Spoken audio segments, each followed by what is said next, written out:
राज्य मंत्रिमंडळाची आज बैठक। एकनाथ शिंदेंच्या काळातील महत्त्वाकांक्षी प्रकल्पांना कात्री लागण्याची शक्यता। आनंदाचा शिधा। शिवभोजनासह तीर्थक्षेत्र दर्शन योजनेसंदर्भात पुनर्विचार होणार असल्याची माहिती।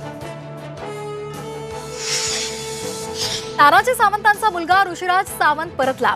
खासगी चार्टर विमानाने निघाला होता बँकॉकला। पोलिसांना वेठीस का धरलं, विरोधकांचा सवाल। राज्यातील कंत्राटी शिक्षक भरती रद्द। राज्य सरकारचा मोठा निर्णय। आता कमी पटसंख्या असलेल्या शाळांमध्येही नियमित शिक्षक। पुण्यामध्ये आणखी एका गियाबारे रुग्णाचा मृत्यू झाल्याची माहिती। कमला नेहरू रुग्णालयात 37 वर्षीय रुग्णाचा मृत्यू। ओरेस कंपनी आर्थिक गैरव्यवहार प्रकरणी नवी मुंबईमध्ये फसवणुकीच्या तब्बल 848 तक्रारी दाखल।